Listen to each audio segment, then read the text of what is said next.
All right, good morning, everybody, and welcome to Debt Recovery, the CRM series. In this video series, we're going to show you how you can build a debt recovery CRM, visualize your debt recovery process, and automate your debt recovery activities, as well as get tips from Fadi Aoudi, CEO of Aoudi Legal Services. I'd like to introduce myself. I'm your host, Dwayne Cavanaugh, the CEO of Business Hub, and your guest speaker today is Fadi Aoudi, CEO of Aoudi Legal Services. Fadi is an expert in debt recovery and legal debt recovery. He's personally won judgments in over 2,000 legal debt recovery cases and has a 99% success rate in recovering debts. If you'd like to learn more about Fadi's company, you can click the link below to get to his website. And hey, let's thank Fadi for joining us today. I'm very glad, Dwayne, to be here. Thank you a lot for having me. Hi, everyone. That's awesome. Thanks for being here. And Fadi, I'd like to walk our viewers through the few slides and hit you up with a few questions as we go through. Is that okay with you? Sounds great, Dwayne. That's awesome. That's awesome. All right. So many businesses manage debt recovery, from financial institutions to business services to manufacturers to transportation and logistics companies. Basically, anybody that really provides credit terms or financing will at some point have to deal with delinquent accounts. Is that about right, Fadi? That's right, Dwayne. I personally have supported businesses in different fields like banks, big financial institutions, multi-billion dollars lending companies, and manufacturers. So in summary, all the organizations that provide credits to their clients. So I've just worked with these companies. Thanks again, Fadi. And what I'd like to do now is, before you do a deep dive into all the different activities, maybe it might be a good idea to just have you explain the difference between debt recovery and legal debt recovery, and just review what activities would be done by a debt recovery team and review the activities that might be done by a legal debt recovery team and what the difference is, so that both myself and the viewers could have a good understanding of what the actual difference is. Thanks. Sure, Dwayne. This is a very interesting thing to talk about. So the debt collection or debt recovery and the legal debt recovery are almost the same or have the same goal. In both cases, you are trying to recover the outstanding debts. So, however, the main difference are the people and the tactics used to recover this debt. So most companies will have a team of collections, managers, even director, as well as VPs of collections to support the whole team. These folks have to manage all the activities before taking legal action to collect on the debt. So that recovery would include something like, sending email reminders, calls about missed payments, soft and hard letters, additional follow-up calls, in order for to collect or to get the attention of the default customers. Hey guys, you missed your payments. We are here to help if you need some support. So this is about to collect the debt. If all their efforts fail just to recover the funds or just to get the attention of the person, then in most cases it's handed over to a legal debt recovery expert who will manage it from that. Make sense? Perfect. Yeah, absolutely. Very clear. Very clear. Thank you so much, Fadi. All right, so let's do a deeper dive. What we would like to do is look at each of the individual activities, and maybe you could walk us through this slide here and talk to the different activities that are involved in debt recovery and the different activities that are involved in legal debt recovery. Sure, Dwayne. So as I said before, there are two strategies for recovering debt. The standard collection process, which is either managed by an in-house team or can also be outsourced as well. And the litigation process, which is the legal debt recovery. So legal debt recovery will include the legal process and tactics and actions to recover the debt. So you don't have to be, specialized in drafting the claim or just going to the court. You have to have the tactics and the negotiation skills in order to recover these debts as fast as possible, which is the intention and the goal for each company, dealing with want to recover these debts. So let's break down here the activities involved. We'll start with the standard debt recovery, which is the collection process. So when a customer defaults on a payment, this could be non-intentional, like, for example, NSF, they have just, some financial difficulties. They are not able to get the payment in their bank accounts on time. Or there's unintentional, which is they do it in purpose. Like, for example, when the date for the pre-authorized payment to be pulled from the bank account, they stop the payment. They give the instruction to the bank to stop the payment. So they do it in purpose for different reasons. So in either case, the company will receive a notification from the bank that the payment transaction was failed. So this is when the debt recovery or collection activities begin, starting with sending out reminders via emails, SMS, and phone calls. If that fails, then that the team will start to send soft letters, and usually they just make a follow-up call on this letter, and if there will not be any response or any reply back or any call from the default person. So if there is no response, then you might send hard demand letters, which will give an indication or a message to the person that we are serious for going further in collecting the debts. And then they will just follow it with a final call just to see if there is no response. If there is still no response, then this leaves the business no choice but to take legal action, because the company will just realize that these people are just ignoring their attempts to help them or to collect the funds. So usually at this point, you want to engage a legal debt recovery expert, which they know exactly the right strategy, recover the funds as fast as possible, just to balance between getting the funds or recovering the funds and keep the reputation of the company in place here. That's a great explanation, Fadi. So walk me through that was a great job walking me through the activities for debt recovery, and that makes a lot of sense. And me thinking about how do I implement this in a CRM, that makes a lot of sense to me, and it helps provide me with some guidance. Now for the legal debt recovery, maybe you can walk me through each one of the activities and the process and how it all works. Absolutely, Dwayne. So starting the legal debt recovery, we just usually start by sending a legal demand letter.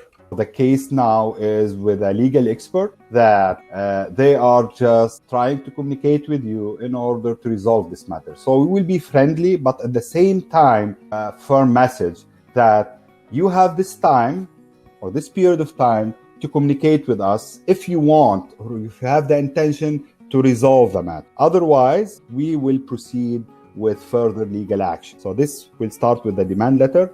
If there is no response, then we will just proceed to file a claim. So at this point, our team will also get the forms ready to, we are just preparing the forms and these things in case there is no response. If there is a response, then we'll make arrangements, we'll make some sort of settlements.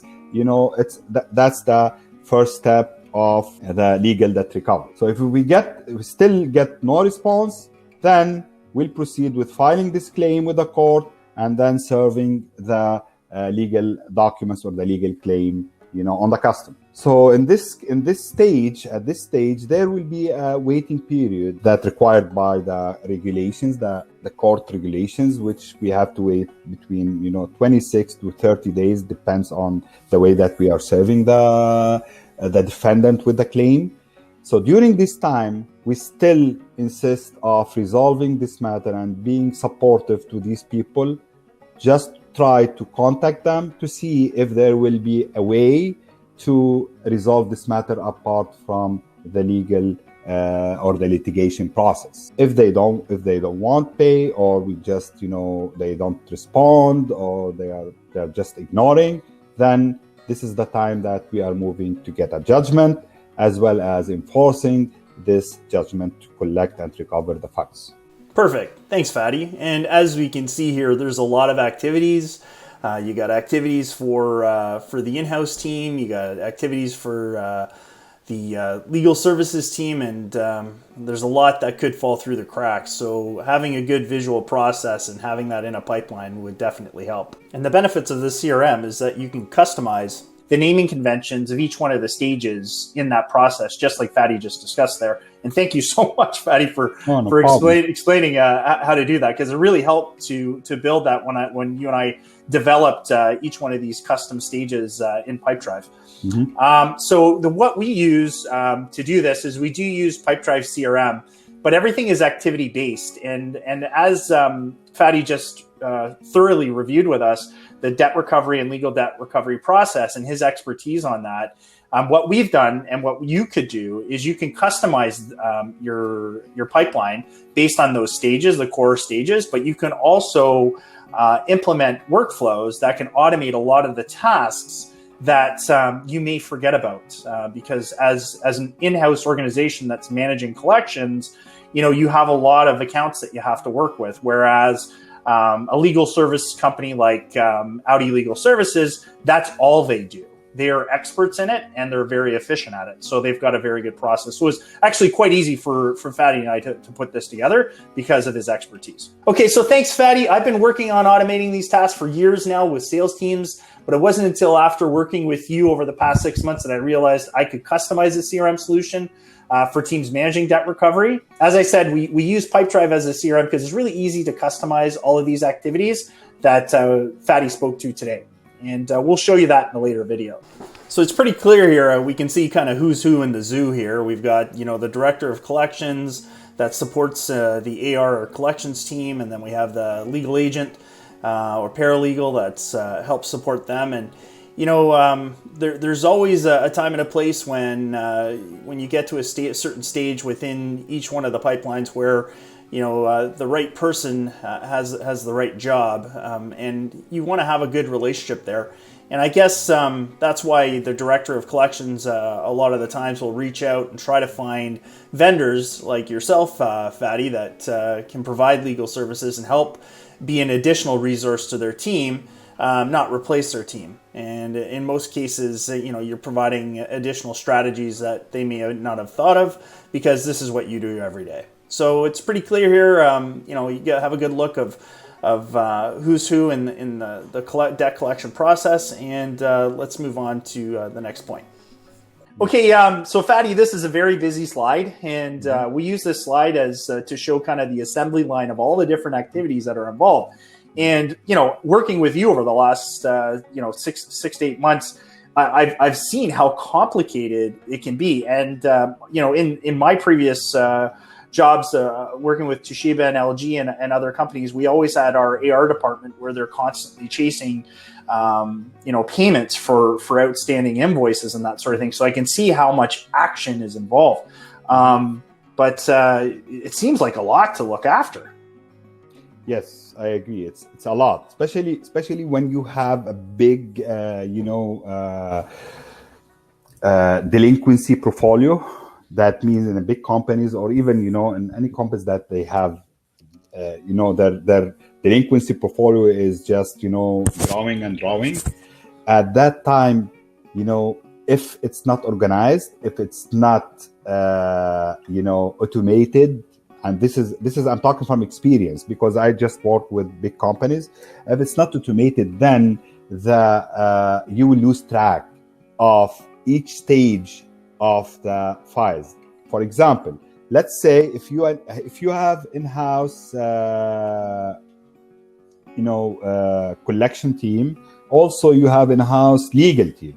Okay, so you start the collection process. If you don't have an automated system that that you can just every day you can just follow up on your files, the days of your, the days of the delinquency of each file, then you will lose track.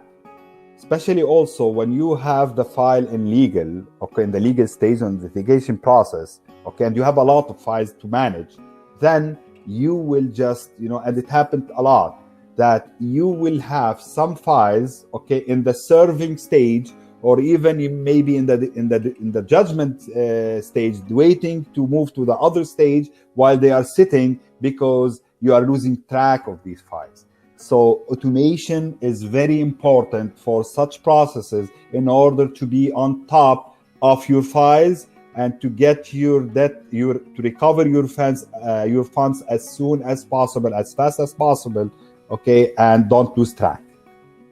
And if they were to work with you, let's say, we had an organization that was looking to outsource the legal debt recovery, or part of the debt recovery process. Mm-hmm. If they were using, a CRM with you in mm-hmm. Pipedrive, you can all share, like each person would have access, and then everyone would be able to, everyone who needed to would be able to see where each activity is in what stage, how many days it's been sitting in that stage, if it's needing immediate attention, and it actually provide notifications to upper management, so they actually know, we've got some issues here where some of our files are at risk, right? So they will have a real-time update on each file, while they have just access and seeing all the files, or each file, which stage, what's happening. If there is an issue, then they will just, talk to us and see what's going on and they are getting a real-time update on each file.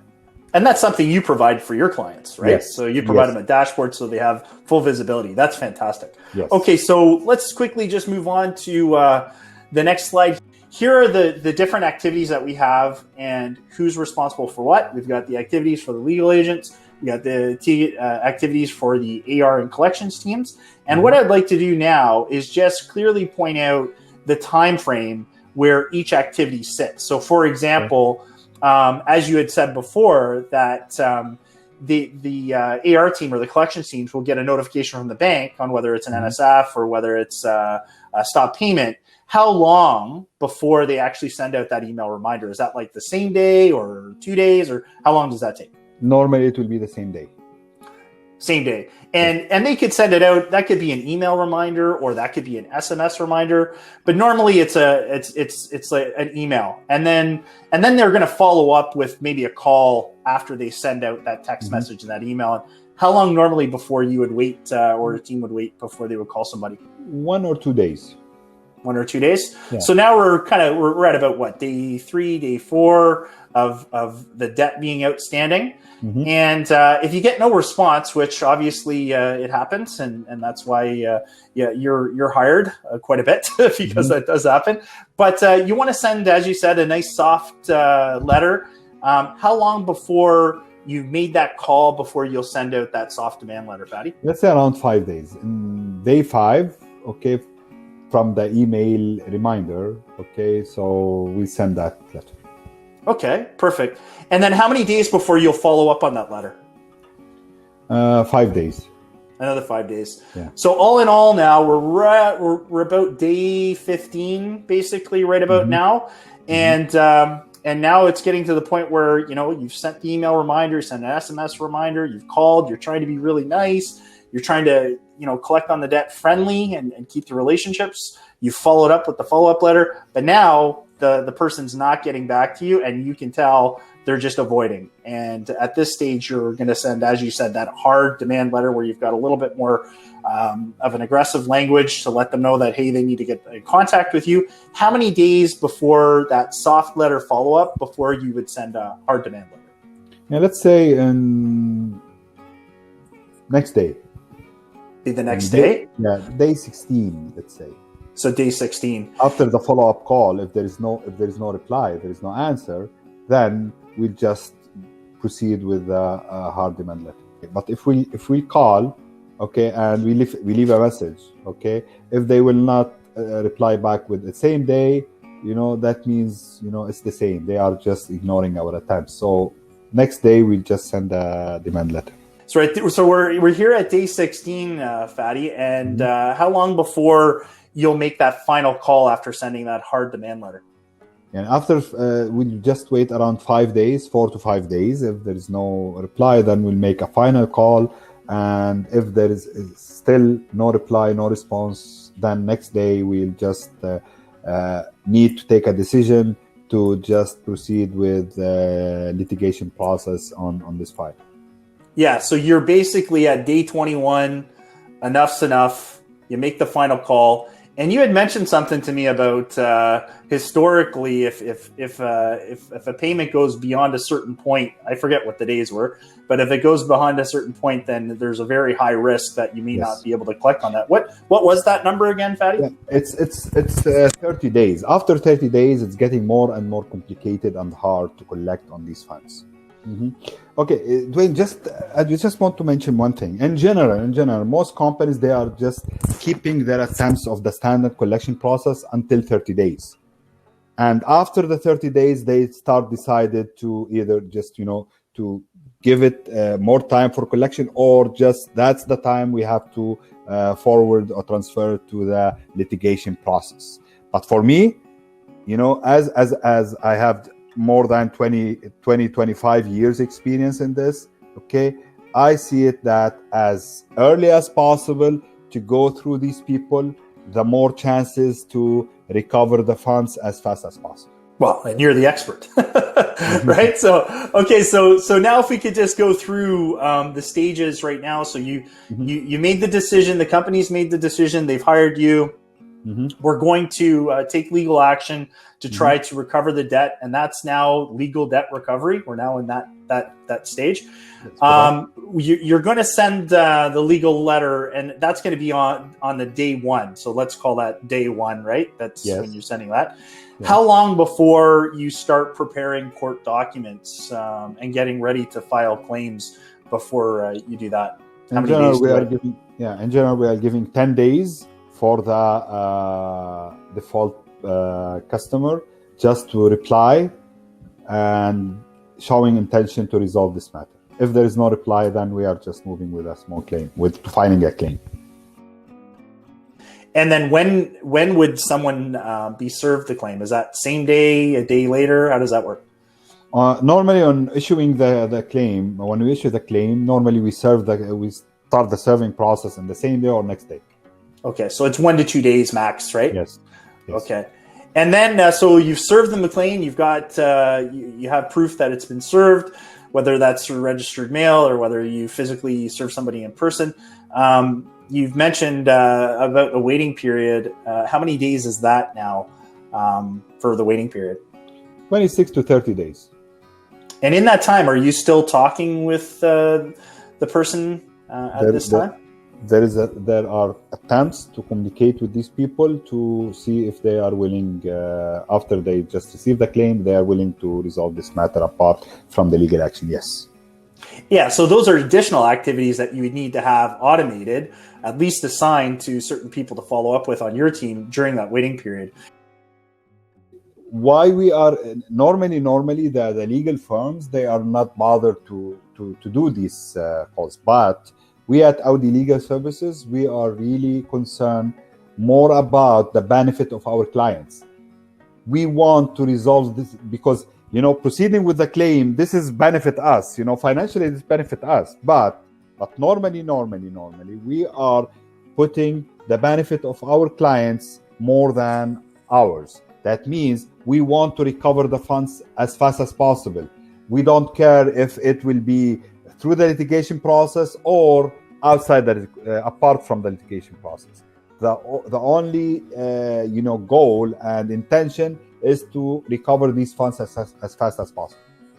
All right, so that explains the waiting period and you seeking to resolution through calling the claimant. But how long do you wait until you follow up with the court judgment? Is that like day 31? Day 32? How does that even day 30, we can go and proceed with judgment. Okay, so you wait your 30 days and you can proceed with judgment. And then once that's done, how many days does it normally take on average to enforce that judgment before you collect the funds? No, we can enforce it at the same time. We can, if we get the judgment, we can just file the enforcement, okay, in the same time or next day, and start the recovering funds process to the court. Oh, I guess. And then how what's the average then that does it normally take to collect the funds? 45 to 60 days. 45. Okay, so if we look at this, if I look at this at a high level view now, so on day one, you know, your client is notified that there was a missed payment, and that whole process took 21 to 30 days. So now you're at the 30-day mark, and the legal debt recovery process takes anywhere between 45 to 60 days. Would you say, Fadi, would be about right? No, 45 to 60 days after to get the money, to get the check received by the company. So it could be 90 to 120 days total. Yeah, let's say the total, it will be from 90 to 120 days. Yes. Right. From the first day, start the collection process. This is a great example. You know, I have a much better understanding now. I can see, you know, the activities that the AR and the collection teams do in the debt recovery process. And I understand how long that normally takes. And that's, you know, 1 day to 30 days before they then seek to hire an expert like yourself to manage the legal debt recovery. And that time period could be anywhere between 60 to 120 days until you've collected on the funds. And realistically, you're still within a 4-month window there, which is pretty good. But here, I have a question for you, and I know you probably weren't expecting this, so I apologize. But it's been bugging me, and I want to know. So, on average, when you're working with clients, have you seen, you know, files that have gone past like a year or a year and a half? Oh yeah, of course. I work with even more on these files and was able to collect on these. Wow. So that's pretty good. You know, obviously you had told me before that, you know, you've managed over 2,000 cases, and you have a 99% success rate. It's easy to see why. You've clearly have a very clear process. You have a good relationship with your vast network of paralegals and legal agents, and who also know their specific regions throughout the Canadian marketplace and know the judges and the court clerks. So the process seems like you've got a pretty good handle on it, and it's easy to see. And it's easy to see how you can collect on debt a lot faster based on your expertise. Very cool. Very cool. Thanks, Fadi. No problem. And that's what why our clients always have a good trust in our experience and the outcome that we are delivering to them. Perfect. Wow, that's a pretty complex system there, Fadi. And I guess the main goal is to try to resolve this before it ever gets to that legal stage. There's got to be a reason why the majority of companies, small and large, work with legal service experts like yourself. Maybe you could fill us in on why it's a good idea to outsource. Yes. You see, Dwayne, most businesses only deal with courts from time to time throughout the year. Whereas our vast network of paralegals and agents are in the courts every day. Every day they are just, in the court. They know judges and the court clerks on first name basis. They understand how each judge in each tick, like how they want the claim filed and the evidence positioned in such a way to make it clear that the defendant was given, a lot of opportunity to resolve the to resolve the case, to resolve the payment, to resolve the matter, and giving the opportunity, to work with them to resolve the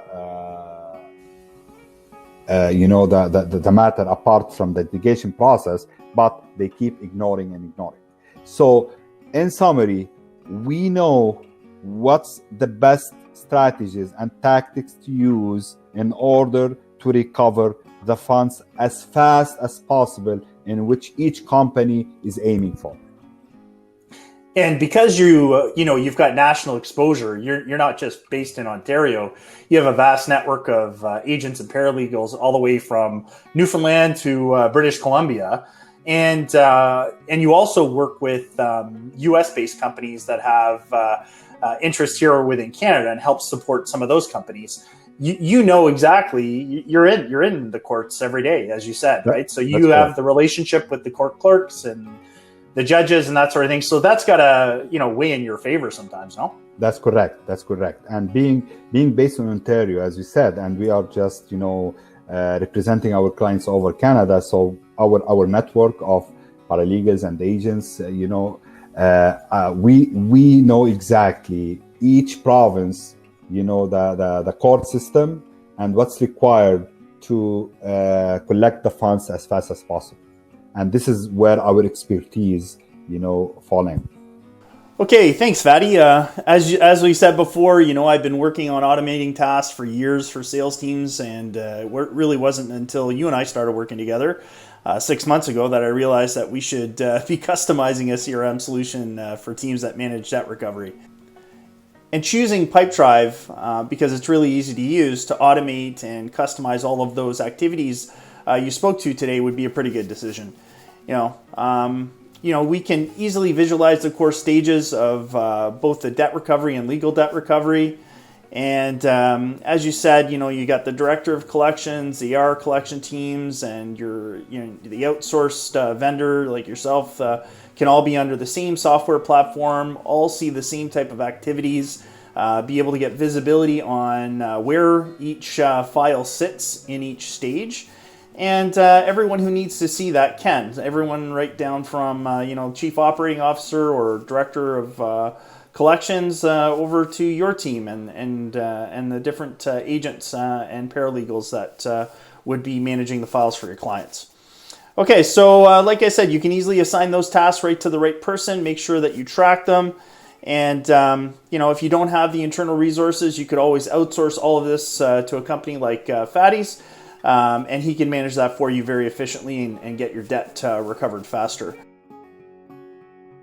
So that was a lot to talk about today. And Fadi, I want to thank you for adding your expertise to the conversation and your input on customizing the CRM for today's demo.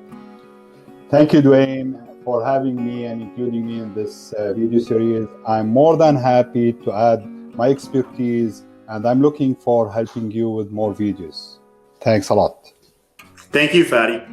And folks, in the next video, we'll be taking a look under the hood and showing you how to set all this up in Pipedrive. Until then, have a good day, folks, and thanks for joining us. Bye, everyone. Bye, everyone.